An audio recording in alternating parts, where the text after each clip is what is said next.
ఎలక్షన్లో ఎస్సీ వర్గీకరణ చేస్తానని నమ్మించి మాదిగ ఓట్లు మన జాతి వేయించుకుని నమ్మించి మోసం చేసి మనం నిలువెల్లా మోసం చేసి మనం తొక్కాడు. అప్పుడు మనందరం కలిసి 2019 ఎలక్షన్లో జగన్మోహన్ రెడ్డి గారిని మనం గెలిపించుకున్నాం. జగన్మోహన్ రెడ్డి గారు వచ్చిన తర్వాత ఇవాళ మనం మాదిగలో కానీ మాలలో కానీ ప్రతి కుటుంబం లబ్ధి పొందింది. బాగా అర్థం చేసి ప్రతి కుటుంబం లబ్ధి పొంది వాళ్ళ ఎంఆర్పిఎస్లు వచ్చి చెప్పే విషయం ఒకటే చెప్తున్నారు. 27 దళిత పథకాలు తీసేశాడు జగన్మోహన్ రెడ్డి. మన పథకాల నుంచి ఎటువంటి లబ్ధి పొందట్లేదు, ఎటువంటి పథకాలు మనకు రావట్లేదు, తీసేదని చెప్తున్నారు. చిన్న క్లారిటీ ఇస్తాను. మనకే 2014 చంద్రబాబు నాయుడు అధికారంలో ఉన్నప్పుడు ఎస్సీ కార్పొరేషన్ లోన్లు వచ్చి, ఇది బాగా గుర్తుందో లేదు, అప్పుడు రాజశేఖర రెడ్డి గారు ఉన్న టైం కానీ అంతకుముందు కానీ ఎస్సీ కార్పొరేషన్ బీసీ కార్పొరేషన్ ఉంది. ఎస్సీ కార్పొరేషన్లో మేజర్ పంచాయతీకి అయితే గ్రామానికి వచ్చి 4, మైనర్ పంచాయతీకి అయితే గ్రామానికి వచ్చి 2 వచ్చి, అంటే ఒక గ్రామానికి 2 కానీ లేదా 4 కానీ వచ్చి, అంటే ఒక్కొక్కరికి 2 లక్షలు. అంతేగా మీకు ఒకళ్ళిద్దరు తీసుకుని ఉంటారు. 2 లక్షలు వచ్చి 2 లక్షల నుంచి వచ్చి కదా. అదేనా అప్పుడున్న జన్మభూమి కమిటీలు ఎవరో చెప్తే వాళ్ళకి ఇచ్చేవారు. సరే, జన్మ కమిటీలు పక్కన పెడదాం. మనిషికి వచ్చి గ్రామానికి వచ్చి మైనర్ మీది కౌంటర్ కదా, మేజర్ పంచాయతీ 4 వచ్చినాయి అనుకో సంవత్సరానికి. అంటే 5 సంవత్సరాలకి ఎంతమంది? 5 20 మందికి వచ్చి 22 40 లక్షలు. అంతే కదన్నా, 22 40 లక్షలు వచ్చింది 5 సంవత్సరాలకి. ఇవాళ 40 మంది కాదు, ప్రతి కుటుంబానికి ఒకసారి బాగా లెక్కేసుకోండి. అమ్మఒడి అయితే, ఆసరా అయితే, చేయూత అయితే, ఏదైతే ప్రతి కుటుంబానికి 1 లక్ష నుంచి ఇంచుమించు 10 లక్షలు 15 లక్షలు తీసుకున్న వాళ్ళు ఉన్నారు. 5 సంవత్సరాలకి 40 మందికి ఉపకారపడడం ముఖ్యమా, లేకపోతే ప్రతి కుటుంబానికి ఆయన ఉన్న 5 సంవత్సరాల్లో ప్రతి కుటుంబం లబ్ధి పొందడం మనం ముఖ్యమన్నది ఒకసారి మీరు ఆలోచించాలి. ఆ ఎస్సీ కార్పొరేషన్ లోన్ తీసుకుంటే గ్రామానికి వచ్చి 4 కుటుంబాలు 2 కుటుంబాలు లబ్ధి పొంది. కానీ ఇవాళ అలా కాదు కదా. మాదిగ మాల ఎవరు చూసినా సరే మాదిగ మాలే కదా ప్రతి కుటుంబంలో కూడా అమ్మఒడి కానించి, ఆశ కానించి, చేయూత కానించి, రైతు భరోసా కానించి, విద్యా దీవెన, వసతి దీవెన ఒక్కటి కాదు, ఎన్ని పథకాలు ఎన్ని విధంగా లబ్ధి పొందుతాం మనందరం చూసాం. మరి ముఖ్యంగా పేదల పక్షాన ఉన్న ప్రభుత్వం జగన్మోహన్ రెడ్డి ప్రభుత్వం. పేదలంటే ఎవరో రెడ్లు, రాజులు, కమ్ములు పేదలు కాదు, ఎస్సీలు, బీసీలు, మైనార్టీలు. అందులో మరి ముఖ్యంగా మనం ఎస్సీలు, మాది, మాలలో పేదలు. కాబట్టి పేదల పక్షాన పోరాడుతున్న ప్రభుత్వం జగన్మోహన్ రెడ్డి ప్రభుత్వం. జగన్మోహన్ రెడ్డి గారు పేదల కోసం ఇన్ని పథకాలు పెట్టాడు. మనందరం అనిపిస్తున్నాం, మనందరికీ తెలిసిన విషయాలే. కానీ ఇవాళ అవన్నీ మర్చిపోయి ఈ తిరుగుతున్న ఎంఆర్పిఎస్ నాయకులు వాళ్ళ కుటుంబాలు కూడా లబ్ధి పొందున్నారు. లబ్ధి పొంది కూడా వాళ్ళ స్వలాభం కోసం ఆ పీతాన్ని చచ్చిన వాళ్ళు ఎంతో కొంత డబ్బులు ఇస్తే ఆ డబ్బులు తీసుకుని వీళ్ళ పేదల చుట్టూ తిరిగి మనం ప్రలోభాలు పెడుతున్నారు. ఇవాళ పీతాన్ని చచ్చిన నాన్నగారు ఏం చేశారని మనం ఆయనకి వేయాలి. మన గ్రామంలో ఇవాళ చూసే మన కౌటం గ్రామంలో ఇవాళ రంగరాజు గారు కమిటీ హాల్ ఇస్తున్నారు. నేనే ఉన్నాను చాలా పేటలో కమిటీ హాల్ కానించి జగజ్జీవనరావు బొమ్మలు కూడా ఉచితంగా, అంబేద్కర్ బొమ్మలు కూడా ఉచితంగా ఆయన చేత ఇప్పించారు. ఆయన సొంత డబ్బులతో రంగరాజు గారు బొమ్మలు పెట్టడం, కమిటీ హాల్ కట్టించడం జరిగింది. ఇవాళ మా జగన్నాథపురాన్ని ఎన్ని సిమెంట్ రోడ్లు వేశారు, ఎన్ని డ్రైన్లు కట్టారు నాకు తెలుసు. మీకు కూడా చాలా చోట్ల సిమెంట్ రోడ్లు వేశారు మీ గ్రామంలో, మీకు అందరూ చూస్తూనే ఉన్నారు.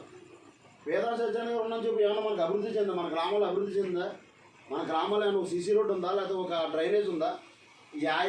ఒరే విమానం మాట్లాడడం తప్ప ఏం మిగలేదు మనకి పేదల సత్యానికి టైంలో. ఆల్రెడీ మీ అందరికీ తెలిసిన విషయాలు. కాబట్టి దయచేసి ఇవాళ మన రంగరాజు గారిని అక్కడ జగన్మోహన్ రెడ్డి గారిని గెలిపించుకుంటేనే మన మాదిగల కుటుంబాల్లో మన జీవితాల్లో బాగుంటాయని నేను మీ అందరికి తెలియజేయడానికి మరి ముఖ్యం మేము అందరం ఇక్కడ రావడం జరిగింది. దయచేసి ప్రతి ఒక్కరు మీరు అర్థం చేసుకోండి. ఎంఆర్పిఎస్ నాయకులు వచ్చినా ఎవరు వచ్చినా ప్రలోభాలకు లొంగొద్దు. వాళ్ళ మరి ముఖ్యంగా మందాకృష్ణ గారి పేరు చెప్తారు.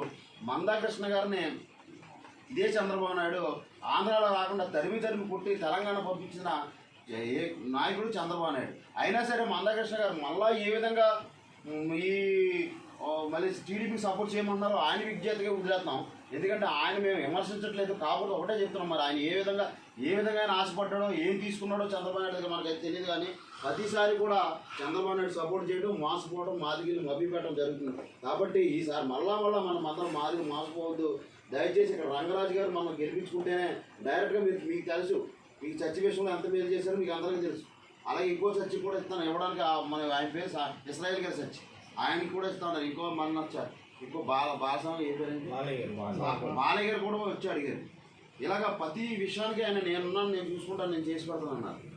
అలాగే మన జగన్నాథపురం మేరీ మాత గుడి కూడా ఆయన డబ్బులు ఇస్తాను. అలాగే మనం వెళితే ఇలా ఏ రోజైనా ఒక చర్చికి డబ్బులు ఇవ్వడం జరిగింది. డబ్బులు ఇచ్చారా?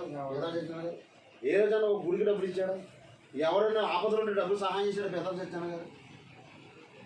రంగరాజు గారు నేను ఎన్నోసార్లు ఎంతోమందికి డబ్బులు ఆపదలు ఉంటే ఇదే కౌటం గ్రామంలో హాస్పిటల్లో ఉంటే ఒక అతనికి తీసుకెళ్ళి ఆ గుంటూరు ఆయన ఫోన్ చేసి గుంటూరు హాస్పిటల్లో ఆయన చేత చేయించడం జరిగింది.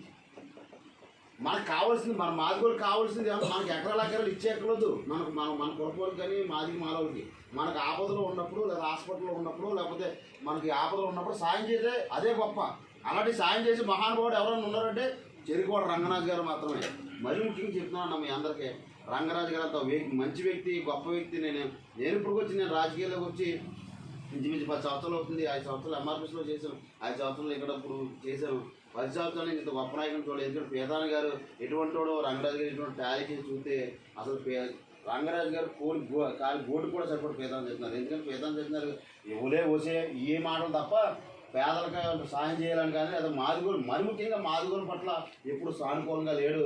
ఒక మంచి పదవి ఇచ్చింది దాఖలా లేవు. ఇవాళ పెనుగొండ ఏఎంసీ చైర్మన్ మన పార్టీ గెలిచిన వెంటనే పెనుగొండ ఏఎంసీ చైర్మన్ 10,000 సీన్ అని మన మాదిగోళ్ళకి ఇచ్చారు. ఇప్పుడు ప్రజెంట్ వైస్ చైర్మన్ దానిరెడ్డి వెంకటరావు అని మన మాదిగోళ్ళే. అలా ఏఎంసీ చైర్మన్ పదవి ఎప్పుడైనా మాకు చూసాము. ఇవాళ పెనుగొండ ఏఎంసీ చైర్మన్ మాదిగోళ్ళకి ఇచ్చారు. రేపు రాబోయే కాలంలో ఇంకా మీకు మంచి గొప్ప పదవులు ఇస్తాను. మీ మాదిగోళ్ళు నేను అక్కడ చేర్చుకుంటానని మనం వెళ్ళినప్పుడు కూడా మన మీటింగ్లో మన ప్రెస్ మీట్ వెళ్ళినప్పుడు కూడా చెప్పరా లేదన్న మీరు అందరూ ఉన్నారు, వాళ్ళ బంధం ఉన్నారు ఇద్దరు. కాబట్టి దయచేసి మరీ చెప్తున్నాను, మరొకసారి మీ అందరికీ చెప్తున్నాను, మనం ఇక్కడ రంగరాజు గారిని గెలిపించుకుంటేనే మన బతుకులు బాగుంటాయి, మన గ్రామం బాగుంటుంది. అక్కడ జగన్మోహన్ రెడ్డి గారు గెలిస్తేనే మన కుటుంబాల వంటి బాగుంటాయి. కాబట్టి మీరందరూ కూడా మీ కుటుంబాలకి మన గ్రామాలన్నీ మన గ్రామంలో ప్రతి ఒక్కరికి కూడా మీరందరూ చెప్పి మన రంగరాజు గారిని అత్యధిక మద్దతు గెలిపించి మన గ్రామాల అభివృద్ధి కోసం, మన కుటుంబాల బాగు కోసం, మన ఆపదలు ఉండే ఆదుకునే వ్యక్తి కోసం మనందరం కష్టపడదాం. ఈ ఎంఆర్పీఎస్ అని ముసుగులో ఉన్న టీడీపీ నాయకులు నమ్మొద్దని తెలియజేసుకుంటూ సెలవు తీసుకున్నాం.